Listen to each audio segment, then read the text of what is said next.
En Mafalda está representado cómo son los argentinos. ¿Tú qué opinas? Yo lo que creo que Mafalda es la obra de Quino que más refleja a la sociedad argentina y a la clase media argentina. Eso no significa que también tenga allí un sentido de universalidad. Las Islas Galápagos. Bueno, sí, el ecosistema de las Islas de Galápagos creo que es uno de los más ricos del mundo. Nos separan 7 horas de diferencia, pero nos unen muchísimas cosas. ¿Y quién se sienta a mi lado? Ennio Morricone. Ojalá nos hubiéramos equivocado y la pandemia no hubiera llegado a Europa y no hubiera llegado a España. Estoy muy feliz de estar aquí hablando con ustedes porque ese es un tema universal. Hay que viralizarlo para que todos sepamos qué es lo que pasa cuando el mundo está mirando para otro lado. Jesús Abad, buenos días. Glocal. Noticias locales, con interés global.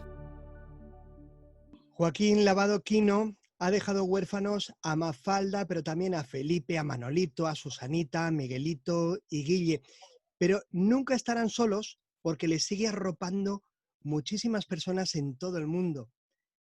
Y aunque Quino y Alicia, su esposa, no tuvieron hijos, sí que hemos localizado a Miguel Rep, que es amigo muy querido de la familia y prácticamente uno de los hijos que nunca tuvo.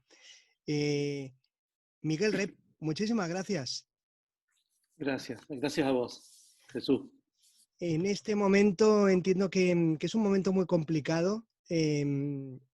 A mí no me gusta hablar en pasado y yo creo que no hay que hablar en pasado, y menos de un artista que ha dejado tanto, porque realmente si hablamos de Mafalda, tengo entendido que estamos hablando de una criatura que nace en el año 1964 y que se publica hasta el 73 en esas tiras. Y a partir de ahí, la revolución mundial, ¿no? Sí, él publica en el 64 y luego hay intermitencias, ¿no?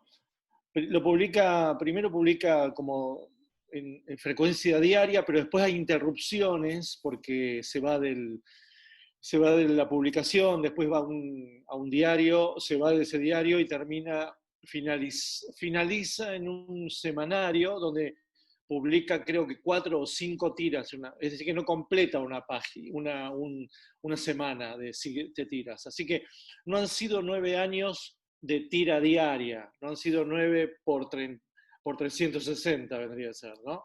Sino que han sido menos por estas interrupciones. Pero han sido 9 años intensos en la vida creativa de Quino. Yo pienso que la perla de su obra se produjo entre el 67, 68 y 2 décadas más, ¿no? 85, 87, digamos que fueron 20 años de mucho esplendor autoral del Quino, que es donde más precisión tuvo en el dibujo y en los argumentos, ¿no? Después, por supuesto, siguió trabajando bien, bueno, pero también empezaron los problemas de salud y sobre todo los problemas de ceguera, ¿no? Del Quino. Quino tuvo muchos problemas con sus ojos, siempre.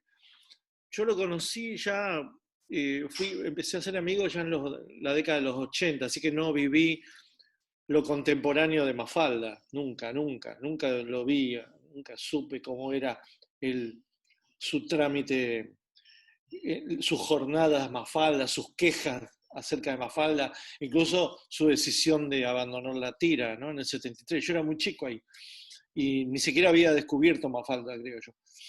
Pero sí sus páginas las viví más de manera contemporánea y las disfruté. Sobre todo en el formato libro de esos libros tipo A mí no me grite, Yo que usted, Gente en su sitio, los que forman parte de su mejor corpus, donde más dibujó el Quino, ¿no? Luego hay un momento, se podría decir, de los 90 hasta el final, es decir, 10, 15 años más, porque Quino dejó de dibujar hace bastante ya, 15 años, 13 años, ya no recuerdo cuándo. Ahí donde el dibujo ya no fue tan minucioso y se empezó a ver, sí, el cansancio, la fatiga de los materiales, ¿no? El cuerpo, los viajes, los homenajes, digamos, todo eso que te desconcentra. Él, aparte, viajaba bastante porque vivía en Europa y vivía en Argentina. Medio año, le escapaba a los veranos, así que eso también lo desconcentraría mucho. Pero esa edad que va entre sus 35 y 55, 60 años son donde logra su perla autoral, ¿no? Y en el medio de eso entra gran parte de Mafalda. Las Sí.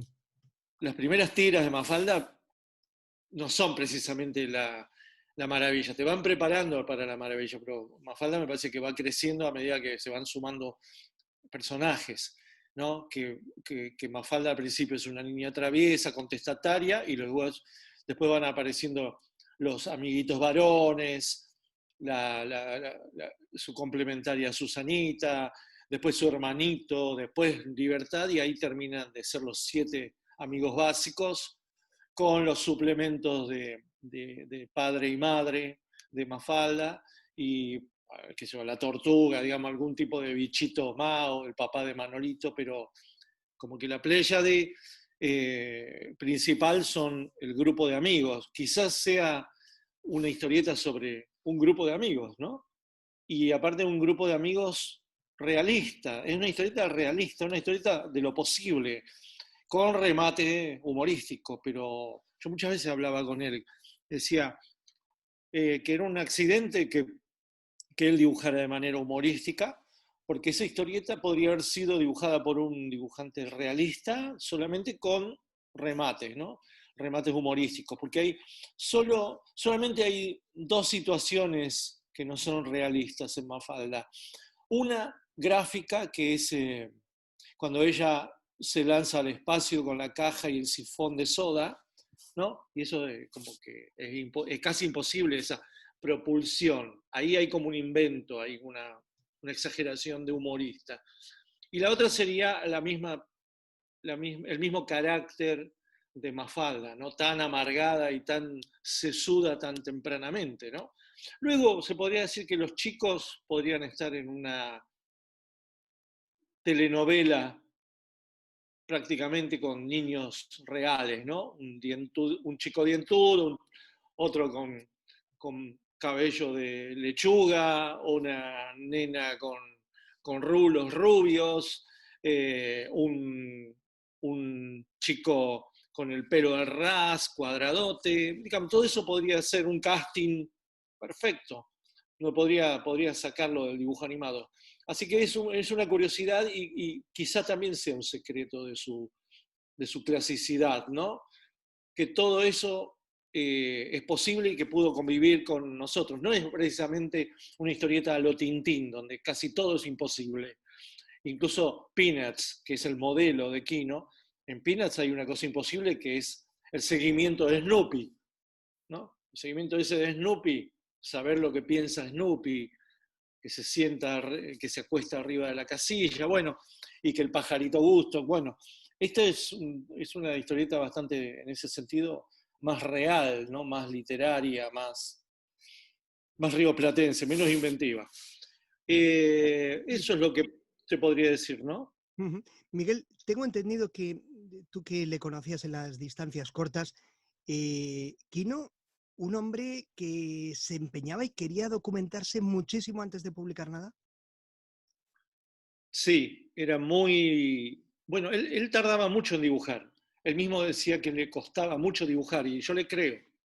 No es un dibujante dotado, es decir, un dibujante que no le haya costado el dibujar, no era fluido, tenía que hacer muchos bocetos, era bastante tortuosa la manera de trabajar. Muchas veces calcaba los dibujos para llegar a una perfección, como un puestista en escena, es un gran puestista en escena, ¿no? Como si manejara las páginas como un teatro, y también la puesta en Mafalda es para estudiar y para, ¿no?, desglosar técnicamente, están muy bien puestos los personajes, digamos, las directrices, bueno, las líneas invisibles, técnicamente se podría trabajar eso.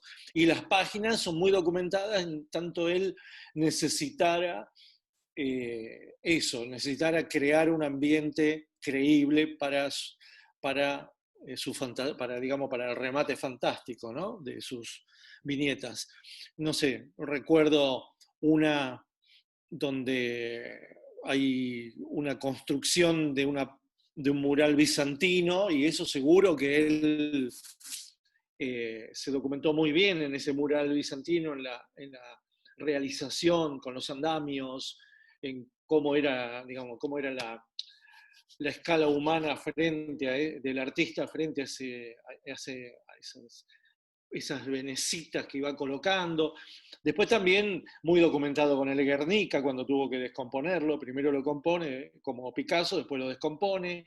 Y luego todas las cosas de Quino, toda la maquinaria funciona. Se podría decir que funciona.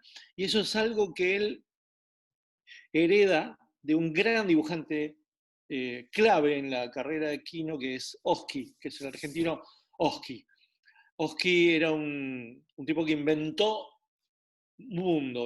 todo un mundo. Es un gran artista, quizás el más grande de la Argentina en términos humorísticos. Es como nuestro Saúl Steinberg, pero con el añadido de que él se documentaba muchísimo en las tablas de Salerno, en los grabados, que parodiaba, pero vos sentías que era muy obsesivo en los detalles y que era muy documentado, las cosas funcionaban, porque este trabajo que hacemos nosotros te permite que las cosas no funcionen. Vos podés hacer una canilla que no funcione, que no tenga quizás una correspondencia con el lugar arquitectónico y venga de la nada. Vos podés hacer, qué sé yo, la luna precisamente con una canilla de agua, o podés inventar un auto que tenga algún tipo de trastorno aeromodélico, digamos, no importa, se nos perdona. Hacemos un árbol con una línea, digamos, una línea básica y 4 ruedas y más o menos funciona. Bueno, en Quino adivinás que ese auto tiene un motor, adivinás que las puertas abren para afuera de distinta manera, y adivinás que entran 4 o entran 5 en ese auto, digamos, todo recontra funciona. Él es muy documentado, y eso creo que tiene que ver con su amor por el dibujo y su respeto por el lector y también su consumición. Así como los grandes escritores son grandes lectores, básicamente son grandes lectores y luego grandes escritores y escritoras, en el caso de Quino es un gran visualizador, es un gran consumidor de arte, ¿no? Y siempre estaba buscando alguna pregunta en las obras que veía, y siempre tenía alguna ocurrencia extraña, ¿no? Única de él, casi como de niño. Si iba a ver una ópera, decía, sí, pero en tal acto la señora que se apartó hacia allá no estaba concentrada, digamos, tenía un montón de observaciones muy extrañas que se pueden adivinar en algunos reportajes, ¿no? Yo hoy estaba revisando el reportaje que le hice hace 8 años, cuando él cumplió 80, y vas a ver que en sus respuestas hay un montón de observaciones, de cosas muy del mundo Quino, que no tienen que ver solamente con lo que vio, sino también con lo que escuchó, como él retenía cosas laterales, ¿no? en esas maneras centrales que nos educan, ¿no? De ver lo central, lo básico, lo cuadrado. Él era casi un cubista ahí. Creo recordar precisamente en esa entrevista que publicabas en Página 12, si no recuerdo mal, que Quino hacía referencia a cuando había escuchado a su padre decir membrillo. Claro, exactamente. Fíjate, es un niño y se recordó toda la vida el pseudo insulto membrillo, y ya ese hombre se ve que venía de un inventor también, ¿no? Porque sabemos la calaña que tienen los andaluces, ¿no? En ese sentido, y en ese membrillo, Quino se ufanaba mucho de su origen español y sobre todo el sur, ¿no? Y observaba mucho esa cosa, ese humor, esa ocurrencia que muchas veces demostraba hasta una brutalidad, ¿no? Él se reía mucho, él era muy gozador de lo que era el humor de Gila, ¿viste? que terminó siendo su amigo. Yo a Gila lo conocí en una casa, la casa de Esther Tusquet, ahí en Barcelona, ¿no? Cuando le hicieron una celebración a Quino. Y entonces todo ese humor español a él lo atraía mucho, y realmente creo que él tenía mucho humor. Por más que su dibujo sea un dibujo francés, su humor tiene algunos arranques que terminan siendo casi borde con lo infantil. Bueno, que se ve en algunos rasgos de los personajes de Mafalda, ¿no? En algún amigo, en Manolito mismo, ¿no? Eso en un humorista que vos adivinás todo el tiempo, muy inteligente, porque él viene a traer la inteligencia al humor gráfico, cuando hace esos tipos de chistes, vos lo agradecés, porque sentís que también se ríe de su inteligencia y también quiere hacer el ridículo, o no teme hacer el ridículo cuando hace ese tipo de chistes, ¿no? Eso a veces ocurre, a mí me pasaba mucho con Lelutier, hasta que me cansaron Lelutier. Yo siempre era amigo, iba mucho a los recitales porque era amigo de Daniel Rabinovich, hasta que le dije, no quiero ir más porque son demasiado inteligentes ustedes. Todo el tiempo la inteligencia, como te enrostran la inteligencia, ¿no? Pero cuando ellos dos se reunían, con Rabinovich y Munstock, se reunían y hacían chistes boludos, yo me reía, porque es el inteligente que actúa, digamos, actúa no temiendo al ridículo. Y a mí me gusta mucho cuando el inteligente hace chistes boludos de hacer. Y eso a veces ocurría. Hablamos de Quino, estamos hablando de un artista, de un dibujante, de un humorista pegado eternamente a una libreta. Creo que anotaba cualquier idea que se le ocurría, incluso antes de irse a dormir. Para observar eso había que convivir con Quino, yo no conviví, pero él lo cuenta. Él cuenta que tenía una libreta. Yo en las reuniones que estuve con él, nunca él estaba trabajando. Ya sean las cenas, presentaciones de libros, no es un obsesivo como conozco a otros que anotan alguna cosa. No estaba trabajando todo el tiempo. Él cuando se sentaba a trabajar, trabajaba. Cuando se sentaba a concentrarse, agárrate, se concentraba y trabajaba y sufría y todo, era un riguroso en ese sentido. Pero después cuando tomaba vino, no estaba trabajando.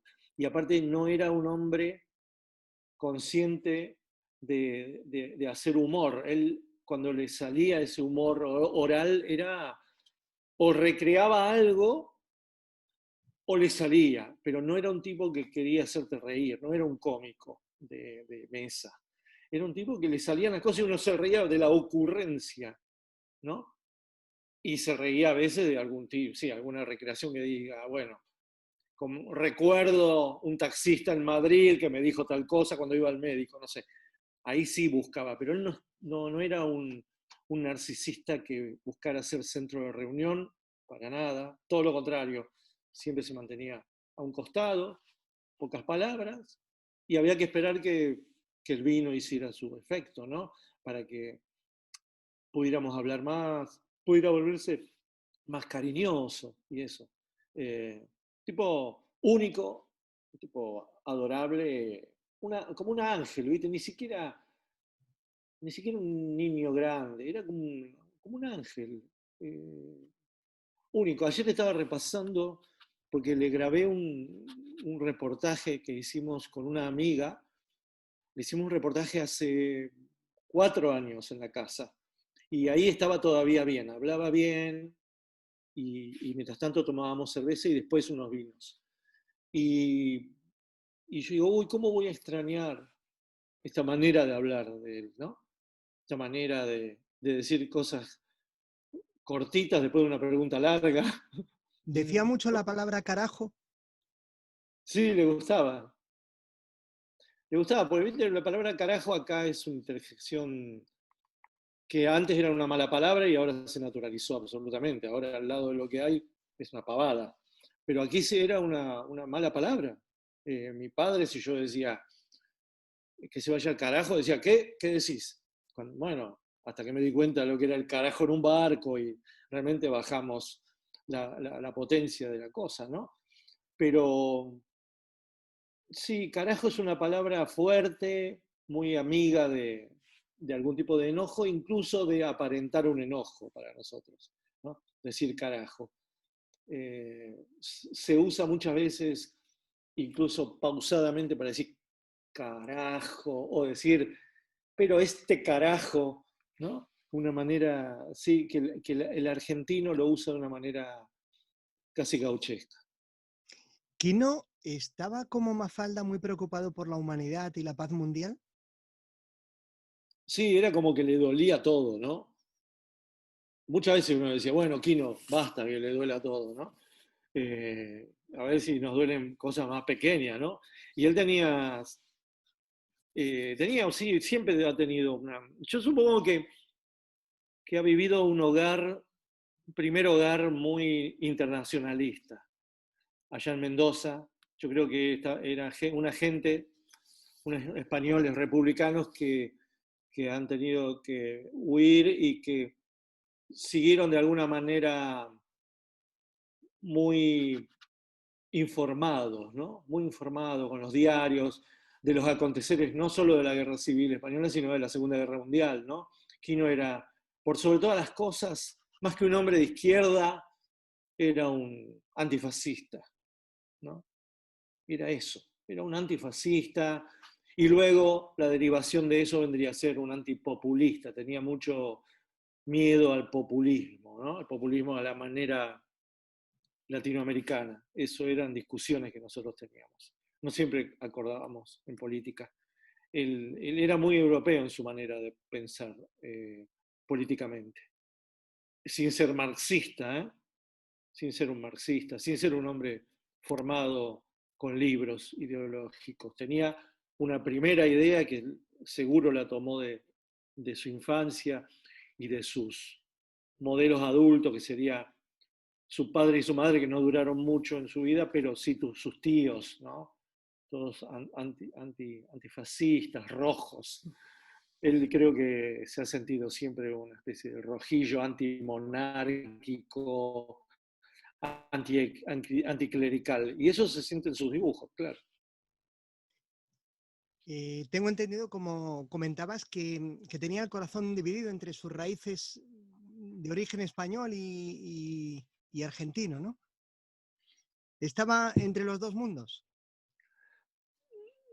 Sí, él era seguramente muy argentino, muy urbano, porque Argentina es un territorio muy grande hecho de lo urbano y lo rural, muy rural, ¿no? La provincia donde él nace, la ciudad, el pueblo donde él nace, que es San Rafael de Mendoza, es un pueblo al lado de Buenos Aires. Él se hace humorista por los modelos que le llegan de Buenos Aires, es decir, por las revistas. En Mendoza no se generaba humor gráfico. Entonces él siempre debe haber tenido primero un modelo de lo citadino, de lo urbano. Cuando llega a Buenos Aires, él empieza a buscar trabajo como dibujante y a la larga lo consigue. Y ahí hay una adaptación hacia lo que es la cultura porteña, bonaerense, de Buenos Aires.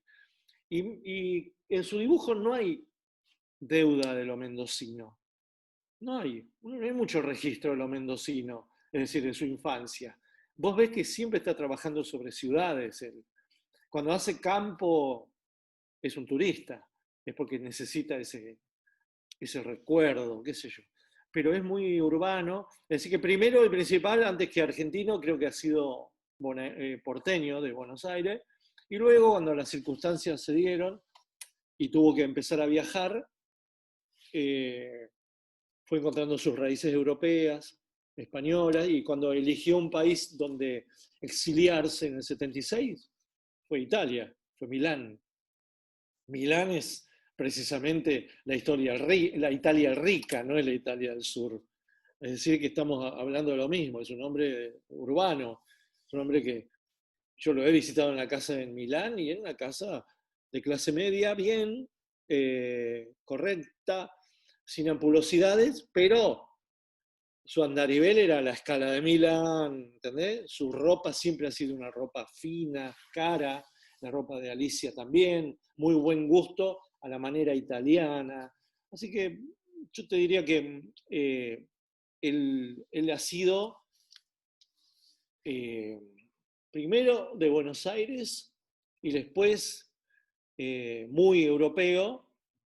Y cuando venía a Buenos Aires sí disfrutaba de algún tipo de itinerario, ¿no? La mitad del año vivía allá en Europa, mitad de año acá, y cuando buscaba acá su territorio y su itinerario, era un itinerario cultural, ¿no? Centros de arte, el Teatro Colón, la ópera, los cines, mucho cine, un gran consumidor, muy consumidor de cine, mucho más que de literatura.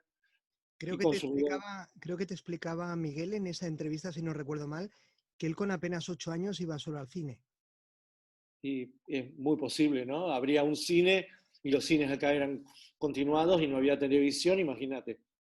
Debía tener, creo que su familia siempre tuvo alguna moneda como para gastar, no ha pasado privaciones, ¿no? Han pertenecido a una clase media de allá de Mendoza, ¿no? Algún tío profesional, pintor, luego gente de las leyes. Así que ha tenido sí un roce con la cultura de clase media, una cultura bien, sí. Y el cine muy importante, el cine y la radio muy importante, porque él muchas veces cuenta de la música que escuchaba, ¿no? Bing Crosby, este tipo de cosas. Así que tenía un gusto bastante afinado y luego refinado por la música. Yo a veces trataba de tentarlo con otras músicas. Por ejemplo, yo una vez estaba muy fanatizado con un disco de Lou Reed y él tenía alguna información. Cuando digo él, hablo del matrimonio, porque cuando salíamos con Alicia también. Siempre, Alicia estaba siempre. Entonces yo los invité a ver aquí un recital de Lou Reed en el Gran Rex, en el Teatro Gran Rex. Porque presentaba un libro, un disco que yo conocía al dedillo, me encantaba, y quería ver cómo reaccionaba ante eso, porque tampoco es que ellos estaban peleados con el rock. Yo conocí muchas cosas de los Beatles por las tiras de Mafalda, qué sé yo, por lo menos el amor de Mafalda por los Beatles también contagió algo, ¿no? Él conoció a los Beatles. Luego, hablando sobre los Beatles, quizás yo profundice mucho más que el típico del que conoce después, ¿no? Yo me he enamorado hasta hoy de los Beatles, pero una vez que terminaron los Beatles, después de Abbey Road, y como de Mafalda, yo me conozco a Mafalda después que se terminó. Y él, en ese recital de Lou Reed, él y Alicia estaban así, quietos, como si está en la ópera, yo no paraba de moverme en mi butaca. Pero como diciendo, este hombre es de una gran calidad musical, ¿no? Reconociendo eso, pero no su música. Es decir, había una curiosidad de ellos también por lo nuevo. No se cerraban en un mundo ya creado. Ellos iban a ver obra plástica nueva, ellos iban a ver todo tipo de cine, y ahí entraban muchas novedades, ¿no? Y luego tenían sí un afincamiento en una clasicidad. Por ejemplo, la ópera, o bueno, la música que acá se dice culta o clásica. Después no iban a ver rock, ni folclore, ni ese tipo de cosas. Yo creo que él fue consciente de que iba a terminar siendo un clásico y su nutrición fue clásica. Y creo precisamente que se le ofreció incluso una gran suma de dinero para ficharlo, para traerlo me parece que para España, para alguna editorial, y él dijo que no, que quería pasar como clásico y no como un gran fichaje. Algo he leído por ahí. A mí lo que me parece lo que me resuena de esa anécdota es que a él lo han querido fichar una editorial grande, digamos Planeta o digamos Mondadori, para que él rescinda aquí su contrato con Ediciones de la Flor, que es las primeras Mafaldas aparecieron por un editor muy genial que vivió en España, que se llamó Jorge Álvarez. Los primeros libros los descubrió Jorge Álvarez, ahí pegó un gran golpe, un pequeño boom con los primeros libros de Mafalda, y luego Jorge Álvarez se va hacia el rock, empieza a producir rock y abandona la editorial y se la da a Ediciones de la Flor. Ediciones de la Flor es la que construye toda la obra, digamos, editorial de Quino. Todos los libros de Quino son de Editorial de la Flor, primero antes que en Europa. Se hacen los 10 libros de Mafalda, los 10 libritos de Mafalda, el todo Mafalda, y todos los libros primero se hacen para acá, para de la Flor, y él siempre fue muy fiel, ¿sabes? Muy fiel a esa pequeña editorial. Y sabía que era un pilar fundamental de esa editorial y que le debía mucho, digamos, mucha fidelidad a la amistad con sus editores y nunca quiso irse a otro, que seguro que le han ofertado fortunas. No olvidemos que Mafalda, por sobre todas las cosas, Mafalda siempre vende, siempre vende. Y bueno, luego de la Flor sigue editando, pero se bifurcó bastante el negocio Mafalda y creo que ya pudo publicar en otros lados, en periódicos, pero esto del fichaje con algo europeo debe haber sido una multinacional que le ofreció mucho dinero para irse básicamente de la editorial acá, ¿no? De la Flor, creo yo. Lo que está claro es que nunca renunció y nunca olvidó sus orígenes, ni se olvidó nunca de esa mirada puesta en el número 371 de la calle Chile, en el barrio San Telmo. Creo que es ahí donde vivía Mafalda, sí, imaginariamente. Donde está Mafalda y sus dos amigos en el banquito ese, es en la esquina, a 20 metros de la puerta de la casa donde él produjo Mafalda, ¿no? Es una casa de clase media tirando a baja, ¿no? Como de oficinistas en ese momento. Luego se muda cuando mejora su situación económica, pero ese es un barrio muy básico. Uno va ahora y todavía no hay asfalto en la calle, sino que hay adoquines. Ese barrio se llama Montserrat y casi San Telmo. Sí, y uno puede adivinar que la casa de Mafalda y las situaciones callejeras de la barra de los amiguitos de Mafalda ocurren en esas calles, ¿no? En Chile, Defensa, digamos, en lo que sería el Bajo Montserrat de acá. Eso lo mantuvo. Si leemos las tiras de Mafalda, ¿entendemos Argentina? No te puedo decir porque soy argentino. Es muy difícil para mí eso. Tiene que pasar. Yo ni siquiera viví un exilio, nunca he vivido afuera de aquí. Una cosa que yo le cuestioné alguna vez es que él naciendo en Mendoza, nunca dibujó Mendoza, ¿no? Porque Mendoza tiene una particularidad impresionante, pero Mendoza es un desierto. Y es un desierto que hubo que urbanizar a golpe digamos, de cultura humana, ¿no? Traer el agua, hacer vergeles, hacer oasis y por sobre todas las cosas distribuir ese agua que baja de los Andes por acequias. Las acequias, uno va por las calles de Mendoza y tienen entre el asfalto, el adoquín y las casas, entre la vereda, hay un agujero por donde circula el agua y donde muchas veces mucha gente se accidenta. Y ese agua sirve para alimentar los árboles, que son imprescindibles en un desierto, como en Mendoza. Las acequias luego también se trasladan a lo que es la región vitivinícola de Argentina, que es Mendoza precisamente. El mejor vino sale de Cuyo, de Mendoza, el Malbec y todo lo demás, ¿no? Y para eso hubo que inventar un riego, porque era un desierto. Y ese riego se hereda de la cultura, creo que huarpe, de los indios huarpes, pero bueno, luego la inmigración italiana y española, termina de encasillar y cuadricular. Y en Quino nunca vas a ver una sequía. Es como si hubiera querido abandonar, olvidar los recuerdos de su infancia, ¿no?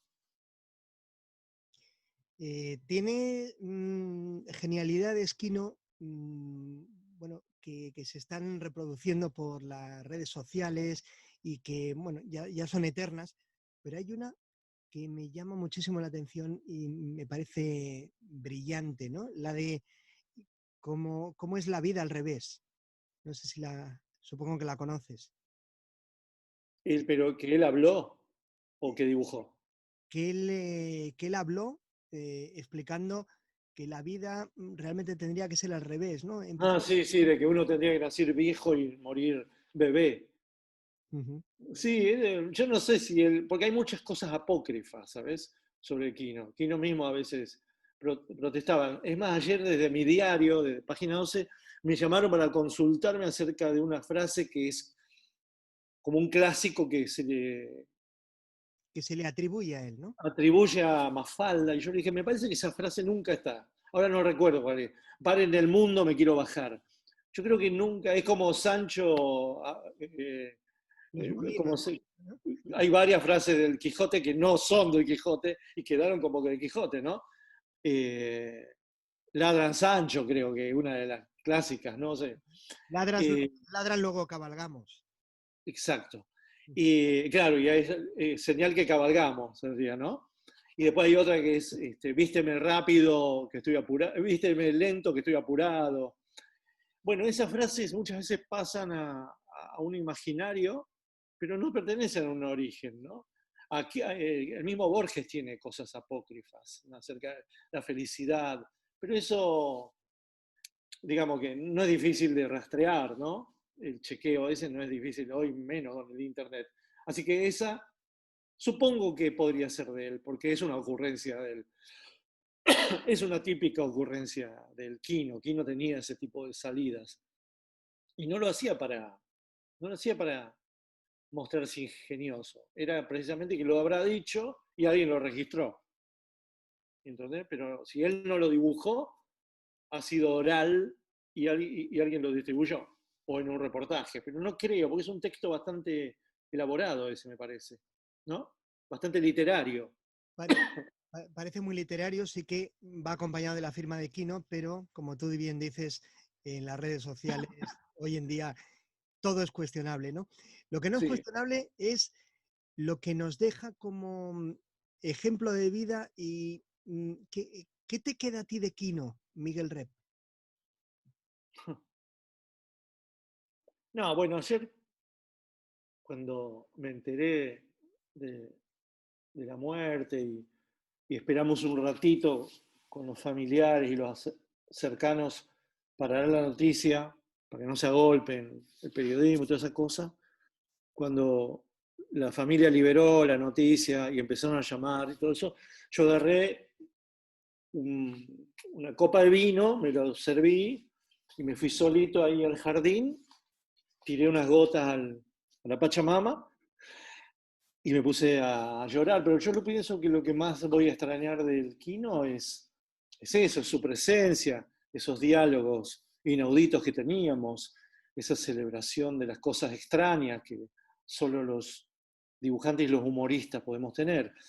Luego todo lo demás se lo dije, se lo agradecí, él ha sido muy generoso conmigo, él ha dicho cosas muy bellas de mis trabajos, y yo me la voy a pasar hablando de él hasta que me muera, y lo voy a seguir dibujando hasta que me muera, porque es uno de mis ángeles, ¿no? Así que yo le dije todo lo que tenía que decirle, hasta le dije padre segundo, padre putativo, padre estético. Él se reía, él me decía, Miguelito, ¿por qué me tratás de usted? Porque a papá yo lo trataba de usted y ustedes tienen una diferencia de 8 días entre nacimiento. Entonces no puedo violar esa regla. Y bueno, él lo aceptó. ¿Viste cómo queda? Esto no solo es una cosa de una riqueza hereditaria en lo profesional, en lo estético, en lo filosófico, en lo ideológico, en muchas cosas, Quino.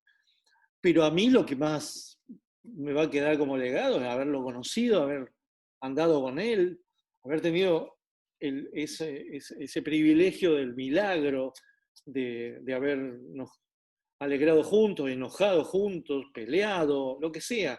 Eso es lo que lo veo como legado. Yo a un ángel como él lo puedo describir humanamente, porque lo he conocido con sus grandezas y sus chiquezas, ¿no? Y todo lo demás, incluso si tengo mucha influencia, ¿no? Lo he tomado como maestro, siempre he peleado contra esa influencia. Yo creo que laboralmente siempre he dicho que he hecho un gran esfuerzo para no parecerme al maestro y terminé siendo muy distinto, casi te diría un guarro al lado de él. Cuando nos sentaban juntos, aclarábamos eso, miren, yo soy un guarro al lado de él, digo las cosas, todas esas cosas que él ha reprimido y que él ha alimentado su metáfora, ¿viste? Porque ha reprimido temas sexuales, políticos, eclesiásticos, porque él es hijo de una censura. Y yo no, yo he sido en ese sentido mucho más punk. Y entonces, en esa decisión, sin embargo, hay una base, legado personal, profesional, que es el no querer hacer cualquier cosa para hacer reír y tener siempre una base humanista. Y tener claro que estamos del lado de los perdedores. En lo material, algo tangible, algún dibujo, alguna invitación de algún cumpleaños. Como invitación de cumpleaños. De alguna tarjeta de... Sí, estoy lleno de esas cositas, claro. Dedicatorias de libros donde él nos dibujó a nosotros dos juntos con un texto. Muchos papeles, sí. Algún que otro libro que me trajeron de Europa, algún que otro disco que me trajeron de Europa, cuando las cosas no eran tan fáciles, ¿no? Sí, muchas cositas, y aparte el propio consumo que yo tuve sin que él tuviera mediación, ¿no? Libros que compraba yo antes de conocerlo, que son los libros cabeceras de mi vida, ¿no? Pero sí, hay muchas cositas que tenemos juntos, muchas fotos también. Me quedan tesoros del maestro, me quedan tesoros. Después, con el tiempo, los voy a ir recuperando. Y ayer justo estaban hablando del desarmar la casa de estudio, entonces yo iba a procurar que me convidaran algún lápiz, porque creo que no alcancé a pedirle, o si le alcancé a pedir, alguno de sus viajes impidió eso, pero voy a tratar de procurarme un lápiz, aunque sea un lápiz. No, yo heredé muchos plumines de él, porque los plumines es algo que no usan más los dibujantes, pero yo uso, y en un momento dado él dejó de usar plumines para usar la punta uniforme, que yo detesto, porque a mí me gustan así, entonces heredé plumines naranjas, Blancy y plumas, que a mí me gustan mucho. Así que tengo que ir pensando que fueron las cosas materiales. Y una tarjeta así, de su cumpleaños número 60, del año 92, que fue cuando conocí su casa, y yo me robé esa tarjeta que estaba pegada en su casa, y que yo voy a usar el año que viene cuando cumpla yo 60. Lo voy a pegar si festejo. Miguel Rep, muchísimas gracias de verdad. Una última cuestión, me gustaría saber qué tienes entre manos, qué es lo que vas a dibujar próximamente.